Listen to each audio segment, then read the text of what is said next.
I'm multitasking. You're not allowed to multitask. I have to. I came in this morning and you were singing, for crying in the night. I was singing. You were I like supposed to be ranting and you were singing. It was wonderful. Singing. When your all-star panel gets here, you have a very talented woman on it who knows a lot of Sinatra, and so if you want to do a little duet, you probably have a co-conspirator there or something. I have to be careful, Dr. Whaley. I may have to take some of the Sinatra songs off my music list within the last week. There's some things probably that are not appropriate. Yeah, I heard that. I'm your host, BKP. Good morning from beautiful downtown Blue Ridge, and we're at Blue Jeans Pizza right here in the center of town. Beautiful fall mountain morning up here, a little 32 at my house. Well, I come out of the house pretty early. Had to put the defroster on, but that's okay because I love these 55, 58 degree afternoons. I just love everything about it. Here with Dr. Whaley. It's time for Ask the Doc. It's sponsored by Georgia Cancer Specialists. I want to thank you very much. Good morning, Dr. Whaley. How are you? I'm great. This is one of those places where mine's bigger than yours. It was 28 degrees on my porch. Oh, yeah, well, I know. Yeah, okay. So it's colder in my house. Yeah, but you know, I think where you live, not to undisclose location, I do think where you live, there's always 2 or 3 degrees colder. I think so too. You know what I mean? I think it's always colder. So anyhow, yeah, I was 32 this morning. Had to put the defroster on. Had to wait just a minute. And the other thing, in addition to singing, because I really do like Frank Sinatra, was you did have the courage to bring up the change in atmosphere over Bill Clinton. And you've had 25 years, or if you listen to Jane, you've had 40 years of people protecting the Clinton family from many, many things, but there are people who are saying we made a mistake in not pursuing this and doing different things, and they're Democrats. So that glacier is moving to grind up the Clintons too. Yes, yeah, it's been a master plan. And I will say, and we'll talk to Jane when she comes on here, she is from Arkansas. Yeah. And we'll just leave it at this. She knows. She knows. I would say that the glacier could grind up me and it could grind up you.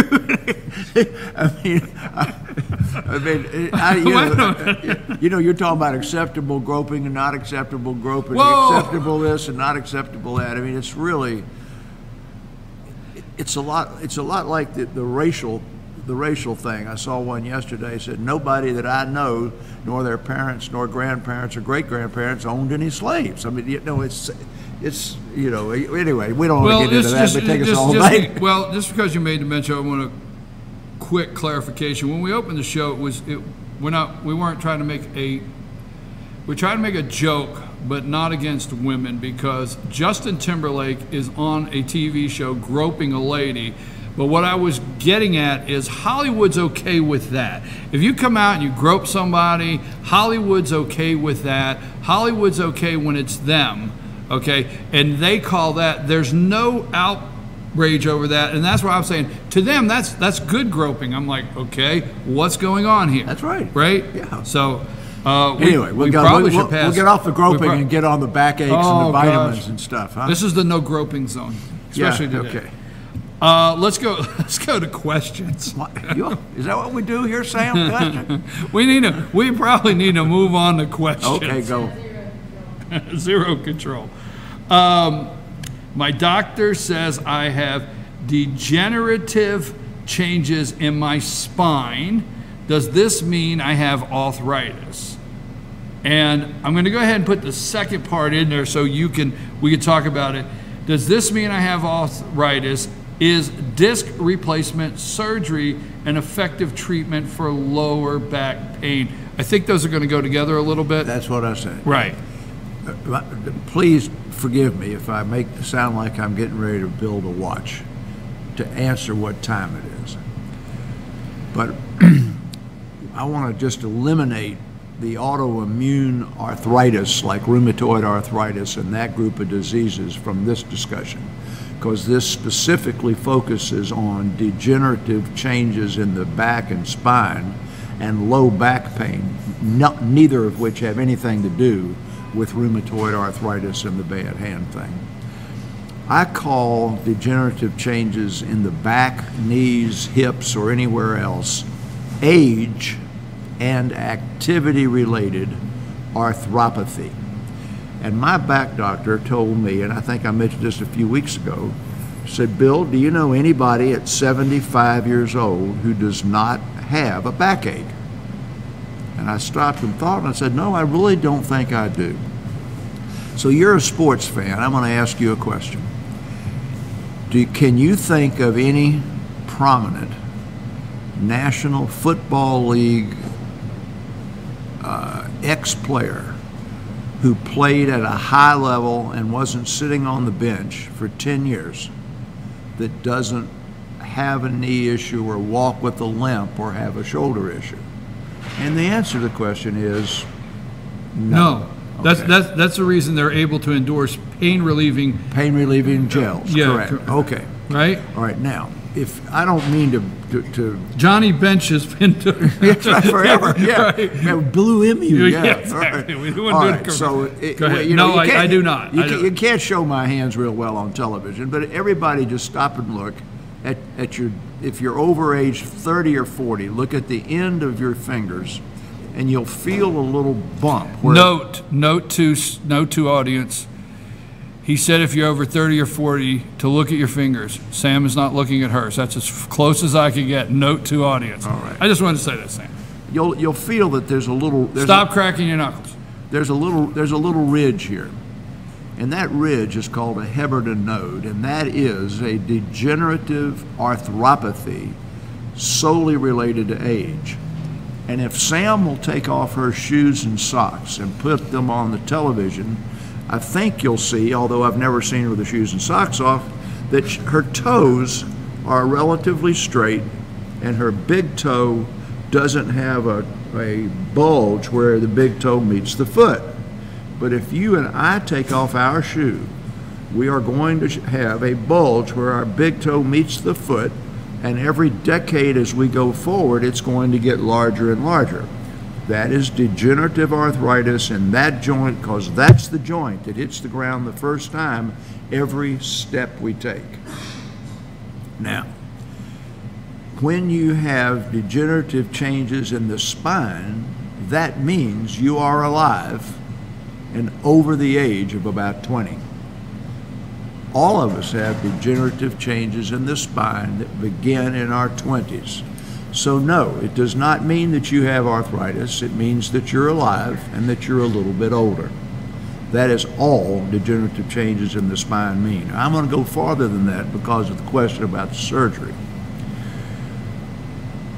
There are a lot too many MRIs done, ordered by family docs and by general internists and stuff, because they don't know how to get the patient happy that the shoulder ache or the neck ache or something is a normal condition, and they do a MRI of the neck or the thoracic spine or the entire spine, and the report comes back.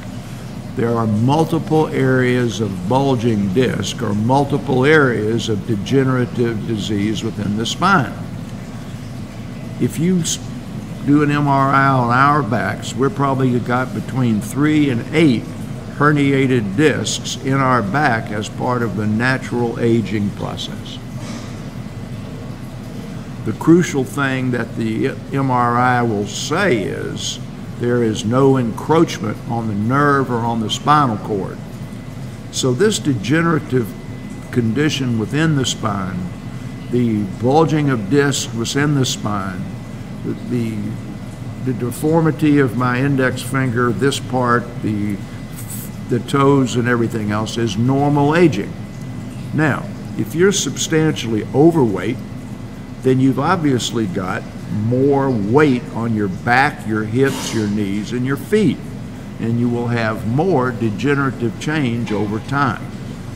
So to stay on that thing about the back and stay on the degenerative changes, let's just ask if the person who wrote that question thinks, what did you weigh when you were 30 years of age? And I don't care what they weighed when they were 30 years of age, but at 30, they're at their maturity height, they're fully grown, they're probably through with their education, they're in their occupation. When they start talking about their backache, they're at 100, they're at 50 years of age or so, and they're probably 20, 40, or 50 pounds heavier than they were at age 30. So Sam, I want you to imagine that each morning you wake up and you take that backpack that belongs to BKP over there and you put 35 pounds of bricks in it, and then you tie that on your back and you walk around with it all day, and you take it off when you go to bed. And you do that 7 days a week. So if you're carrying that 35 extra pounds around with you from age 30 to age 50 or 60, I don't think you would be alarmed to think that you've got more wear and tear on your hips, your knees, your ankles, and your low back than you would if you had not carried that 35 pounds around for 25 years. So that's the answer to the degenerative changes thing. That is natural age and activity related arthropathy. Our NFL football players have it in shoulders, particularly because if they were linemen or wide receivers, if they were linemen, and if they're running backs and wide receivers, they've got it in their knees, period. Well, that's just because of the activity. So that answers the first part. Yes, it means you've got age and activity related arthropathy, and technically you can call that arthritis, but that's natural and normal. Now the second question asked, is disc replacement surgery an effective treatment for low back pain? And I always want to try and be as helpful as I can to people who have themselves or some loved one or somebody they know that's got the issue. And low back pain covers a huge spectrum of things. I'll first focus on acute low back pain. The number of people that have acute low back pain in their life is what percentage? Pull a number out of the air. I don't know, 35%. 84%. Okay, I did. 84% of adults. I was way off on that. 84% of adults, well, excuse me, not will have it, but will be treated for it. They'll see a physician, a chiropractor, or some practitioner for an acute episode of low back pain. And acute low back pain is defined as duration of less than how many weeks? 8. It's not 4 days, 8 weeks. So acute low back pain can happen from anything. You're changing a flat tire, you turn funny in the shower to grab a bar of soap, and you have an acute episode of low back pain. Very few of those are an actual herniated disc. That's most likely to occur with a sports injury or industrial injury, and going off and having a disc removal is 3 out of 1,000. But the conservative treatment of low back pain is relieving pain. The drugs that are most common are non-steroidals like Advil, Motrin, and that sort of thing. Narcotic pain medication does not speed recovery. It does not decrease the amount of time people are out of work, and it is not in any way associated with long-term disability or the development of chronic back pain. The drug Tylenol is specifically suggested not to take because when you've got acute episode of low back pain, you're probably going to be taking 3 or 4 doses of drug day after day after day, and Tylenol has that effect of hurting your liver. So anyway, acute low back pain is totally generally non-surgical unless it's an injury of a type that's got a disc. Then the rest of low back pain falls into that category of what I've got, meaning how many people do you know at 70 or 75 whose back doesn't hurt? And that covers a myriad of different conditions. We've talked about them before: spinal stenosis, older women with compression fractures and so forth. And disc surgery or low back surgery or fusion surgery, again, is not the recommended treatment. So basically I would say that surgery upon a disc in all of the industrial studies that have been done where they there are huge numbers of people. The state of Washington, I mentioned before, did a study, and the state of Maine. It seems like two blue states on opposite sides of the country, looking at healthcare costs and long-term back pain and long-term disability, discover that the outcome of a chronic back condition is more affected by the presence or absence of insurance and disability coverage than it is by treatment. So it doesn't make any difference whether you go to a chiropractor, take medication to get an operation. If you've got disability insurance, you are more likely to become disabled and not go back to work than if you don't have disability insurance, regardless of whether you have surgery or treated with drugs or chiropractic manipulation or what. Now, what does that say about it, about us? Anyway, so back to the story. Disc replacement surgery is limited to a very small number of people who have a structural disease that is herniated disc pushing on a nerve, unstable, particularly elderly women who have got osteoporotic compression fractures, or the guy who had an automobile accident or industrial thing and actually herniated the disc. Okay, I appreciate that, because there's a lot of things that you said within there that maybe I've dealt with. So just maybe, okay? Maybe a little bit. I don't want to scare anybody away from having an operation when they have seen a neurologist. They have gone through the chiropractic treatments, which are effective. They've gone through the heat, massage, the cold treatments. They've taken their Advil. They've done all of that stuff. They've had the appropriate studies. They've been seen by a neurologist. Now, remember I said one time, to a hammer, everything's a nail. Remember that one? Right.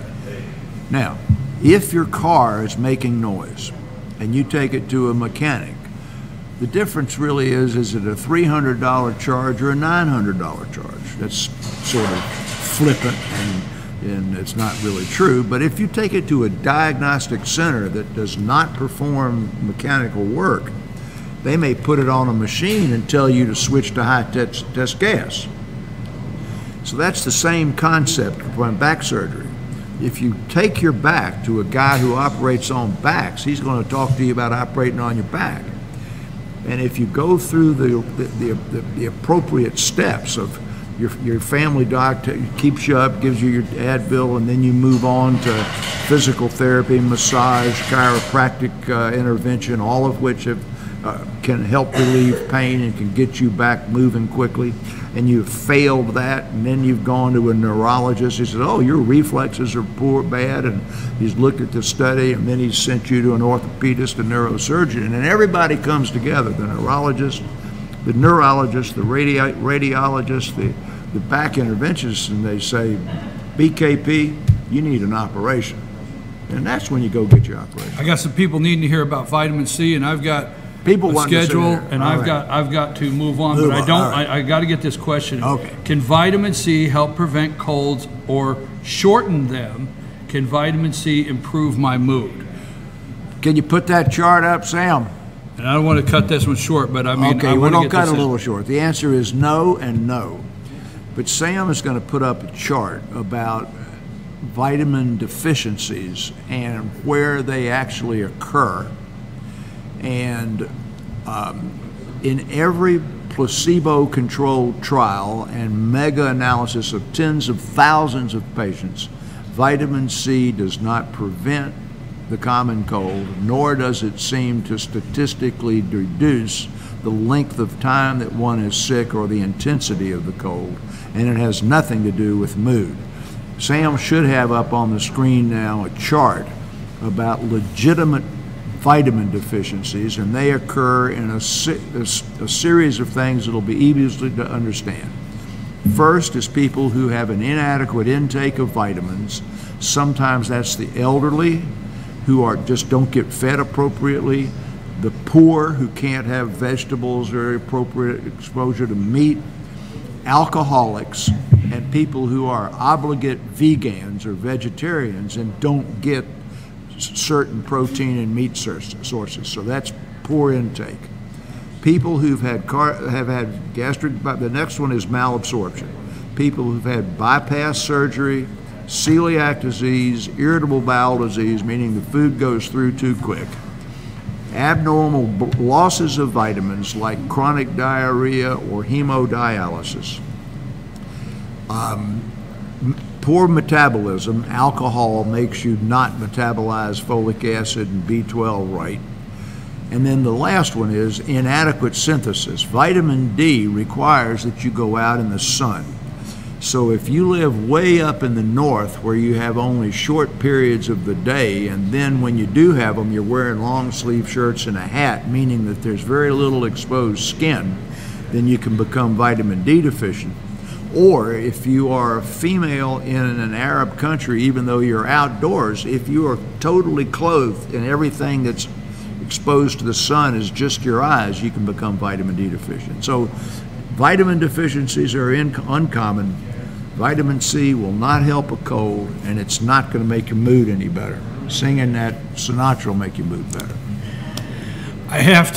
We have Light Up Blue Ridge, we have All-Star Panel, we have Pet of the Week, we have sports, and I'm so excited that this show is getting so packed.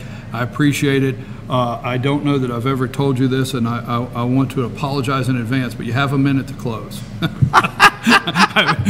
right, this is very important. Yesterday, the FDA announced that they are going to impose an illegal schedule name on a herbal tea called Kratom, K-R-A-T-O-M. It is actually served in restaurants and tea places down in Florida, the Purple Lotus in West Palm Beach, you got the idea there, several in California.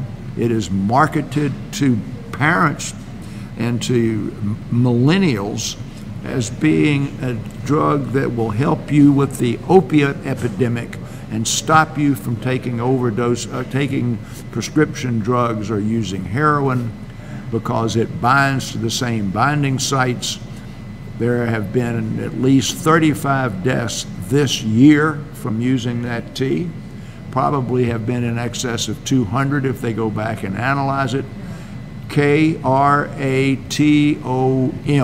You can buy it in health food stores, and they will tell you that it'll help your mood, which was the question about vitamin C, that it may give you a little energy, like an energy drink, Sam, or like caffeine, and that it'll block your craving for narcotic pills and heroin, and the drug will kill you. So don't buy it, and don't let your kids take it. Thank you for that information, Dr. Whaley, and we want to thank Dr. Whaley every Friday morning for this Ask the Doc segment, sponsored by the Georgia Cancer Specialist. If you have a question for Dr. Whaley, send that to info@fetchernews.com. Please put in the subject at the top, Ask the Doc. We will email those to Dr. Whaley throughout the week, and we will do what we can to get it on the show or get an answer for you. Again, thank you very much. I know we have our flag today. Yes, we do. And thank you very much to the Georgia Cancer Specialist, Dr. Whaley. I know you have your Thrashers jacket on today. Hockey. And I'm taking my flag. And you're taking your flag? And I'm leaving my flag for the panel. Yeah, I was going to say, leave the flag for the panel. Okay. Light Up Blue Ridge, go talk about that 2 or 3 minutes, what's coming up. Light Up Blue Ridge, All-Star Panel, a lot going on right after this break. Take us to break, Sam.